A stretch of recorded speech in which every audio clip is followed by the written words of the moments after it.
Hey, welcome to the show. It's your boy Mahesh Chokolingo. Just wanted to. A friend of mine asked me to explain the name Street Dog Productions, and there's a whole story behind it.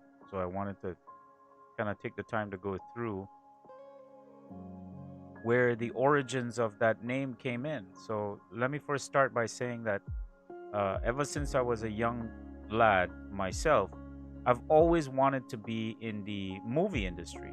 I've always wanted to be a part of it, whether it was being the guy holding the camera, filming, writing scripts, looking for talent, uh, being in the creative process myself.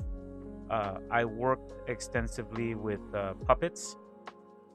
TV puppets like Sesame Street type of puppets. It was part of my former life, and so I've always had some sort of exposure to the entertainment industry in one way or another. My grandfather behind me on the wall up there was a media mogul in the island of Trinidad and Tobago, where my father is from, where I also grew up. And so I am a benefactor to the privilege of coming up in a family that has been in media and to some degree still are. And I've just always been fascinated by art and entertainment and things of that nature. And I always told myself that one day I'm going to have my own studio and I'm going to do my own productions. I'm going to find my own talent. I'm going to put together conscious movies, music, uh, skits, ideas, comedy, anything I could think about that I'm fascinated by or passionate about. I was going to get involved somehow. So, uh, fast forward to today, I started, getting involved with YouTube, Instagram, TikTok, and playing around. And right now, I'm in the development discovery phase, trying to figure out what are my strengths, what are my weaknesses, looking for feedback, trying to get a better understanding of, what's my niche, what am I good at, what am I not good at, what do I need to learn, what I need to work on. And so that's the journey I'm on right now. But eventually, I am going to evolve into a full blown studio. But I'm starting with nothing. No, I'm about probably about $6,000 in credit card debt right now in equipment that I've bought. I've bought a drone. I've bought a two radio studio mixers, three of them actually, one portable and one stationary. The one I'm using right now is the portable one. And the idea is that I can either be mobile and go to people who I will do interviews with, or people would come to me wherever I travel. I would sort of do a vlog of where I'm at, what my experience is, what I'm learning, what I'm going through. And so that's how I got started and why I got started, because I find that I'm more passionate and engaged when I'm creating something from nothing, like just trying to figure out how to create. There's some meditative state that happens within you, and most of you artists out there know what I'm talking about. It's like you're in the zone. You become obsessed because you want to figure out how to become better at what you're doing, how to do better, how to learn better, how to be more efficient, how to create something, right? And sometimes in the process of creation, you're you're doing nothing. You're just in a mode of meditation and trying to let the visions come to you of what you're going to create. So Street Dog Productions uh, manifested out of that desire that I've had all my life. Um, the reason I chose Street Dog Productions, it's a little heavy, but I'll try to take you through it slowly, is that when I was younger, I was probably in my early 20s, I was in the National Guard in the US military.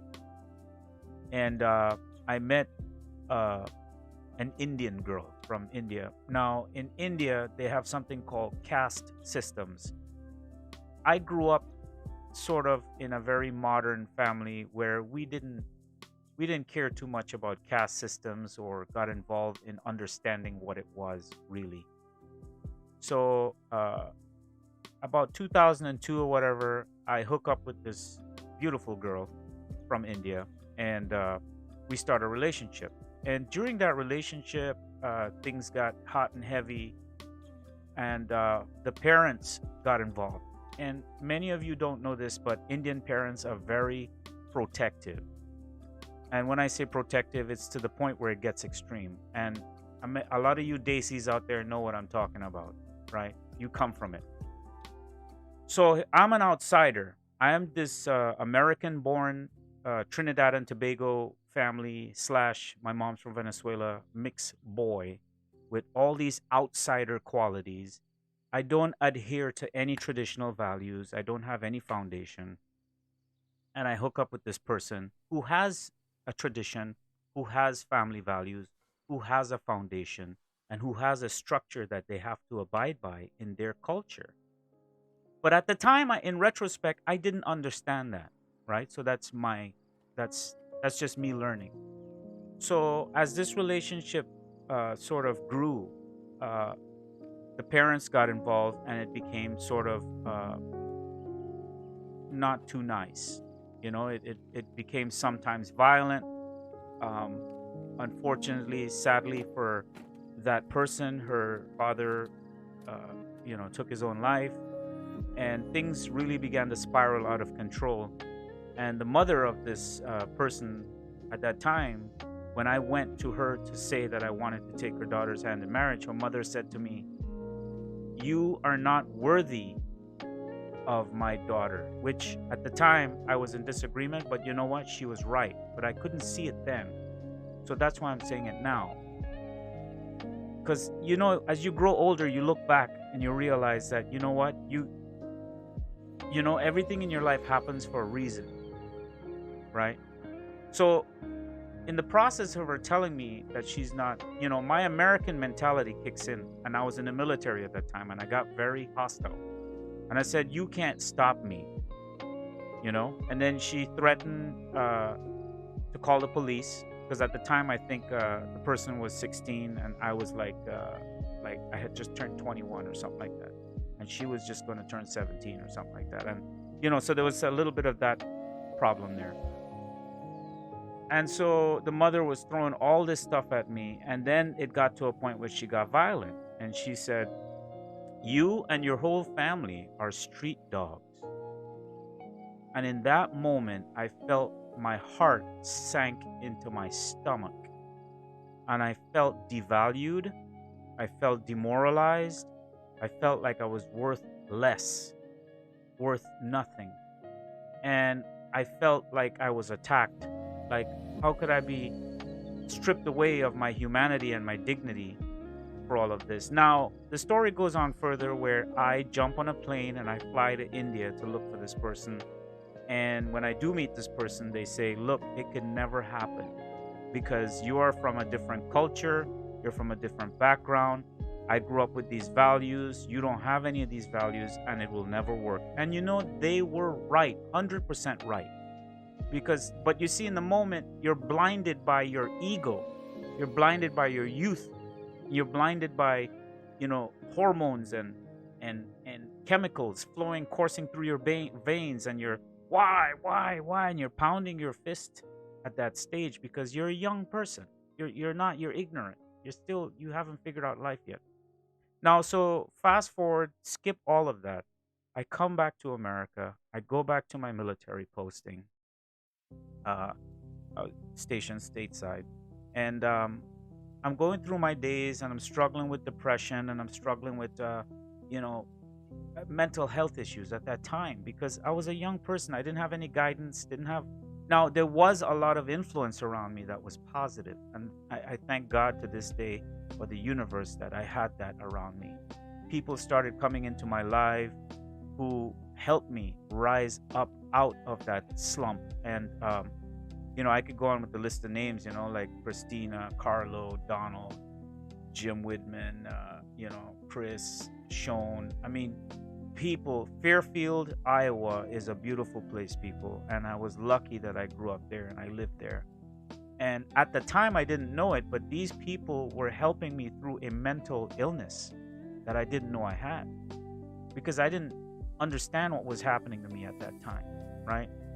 And I ended up, going to the hospital. I started cutting on myself, and you know, I still have a scar somewhere here. Um, I don't know if you can see. It's very faint, like a little line, where I cut a little too deep, and I started to bleed a little profusely.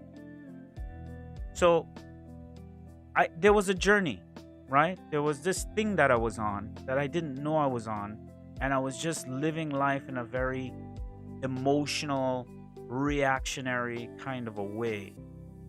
But all through this, the words that the mother of this girl told me stuck with me.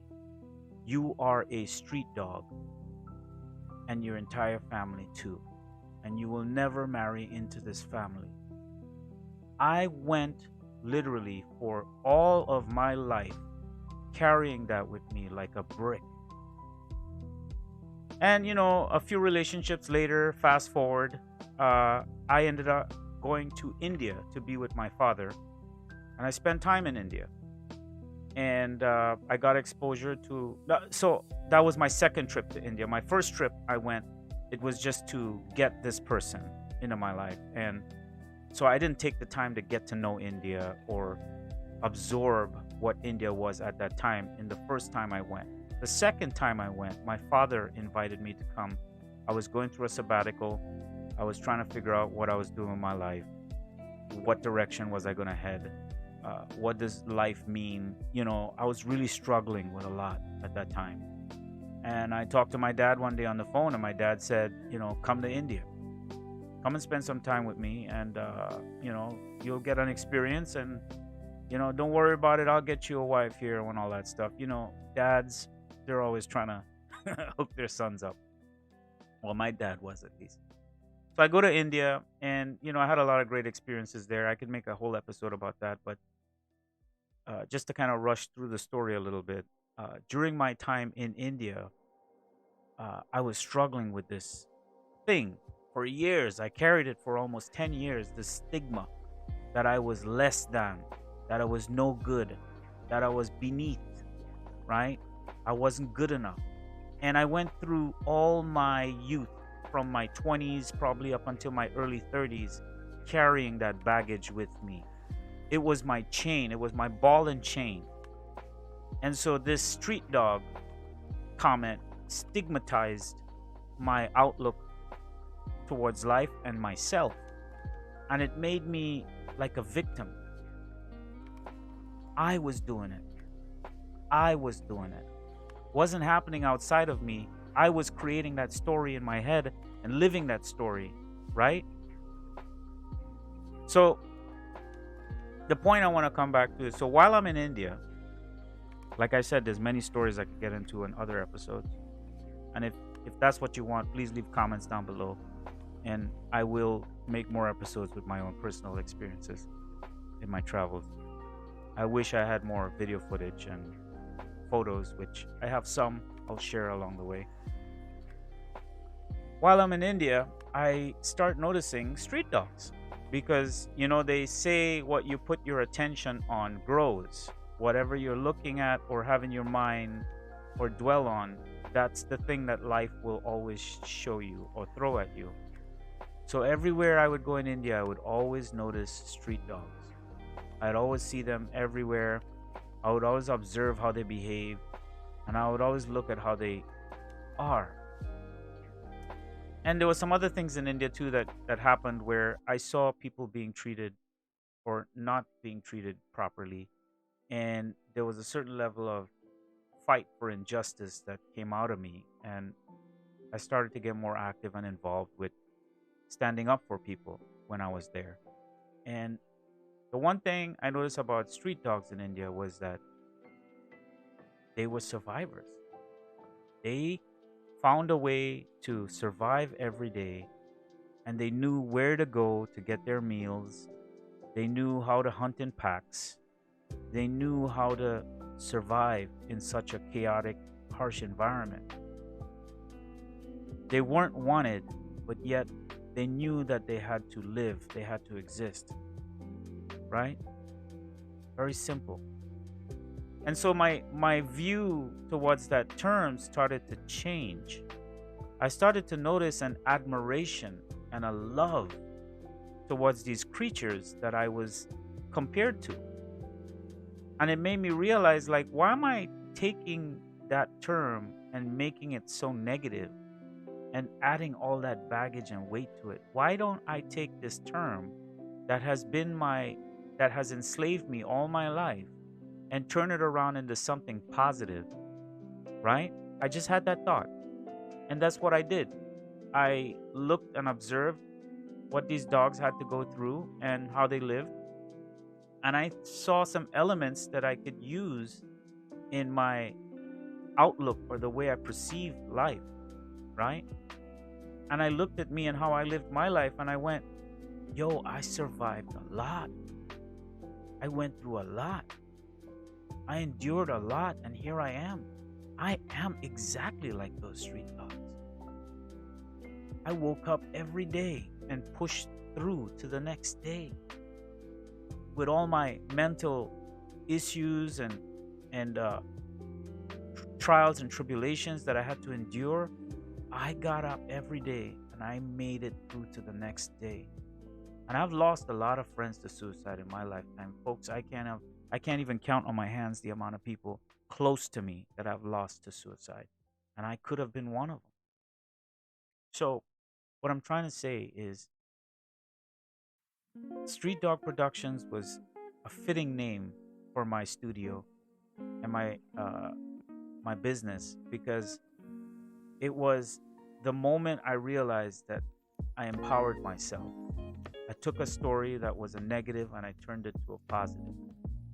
I took something that was viewed as beneath humanity and saw the good and the power in it, that these dogs had a certain will about life, and they went about it every day with all the struggles and tribulations that they have to endure.